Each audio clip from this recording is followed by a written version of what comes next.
விருதுநகர் மாவட்டம் வெற்றிலை ஊரணி கிராமத்தில் செயல்பட்டு வரும் பட்டாசு ஆலையில் வெடி விபத்தானது ஏற்பட்ட சம்பவம் பெரும் அதிர்ச்சியை ஏற்படுத்தியிருக்கிறது. இது குறித்தான கூடுதல் விவரங்களோடு இணைகிறார் நமது செய்தியாளர் செந்தில்குமார். வணக்கம் செந்தில்குமார், கூடுதல் விவரங்களை பதிவு செய்யலாம். அதாவது விருதுநகர் மாவட்டம் வெம்பக்கோட்டை அருகே உள்ள வெற்றிலை கிராமத்தில் ராமமூர்த்தி என்பவருக்கு சொந்தமான பட்டாசு ஆலை செயல்பட்டு வருகிறது.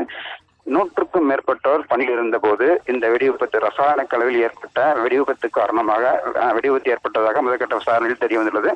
இந்த ஆலை 30க்கும் மேற்பட்ட அறைகள் கொண்டதாகவும் நாக்பூர் உரிமம் என்று சொல்லப்படக்கூடிய ஃபேன்சி ரக பட்டாசுகள் தயாரிக்கப்படக்கூடிய ஆலை என்பது முதற்கட்ட விசாரணையில் தெரிய வந்துள்ளது. இந்த வெடிவிபத்து காரணமாக சாத்தூர் மற்றும் வெம்பக்கோட்டை தீயணைப்பு துறையினர் மீட்பு பணியில் ஈடுபட்டு வருகின்றனர். அறைகள் யாரும் உயிரிழந்திருக்கிறார்களா, வெறும் உடல்கள் இருக்கிறதா, வெறும் காயமடைந்திருக்கிறார்கள் என்பது குறித்து தீவிர விசாரணை என்பது நடத்தப்பட்டு வருகிறது.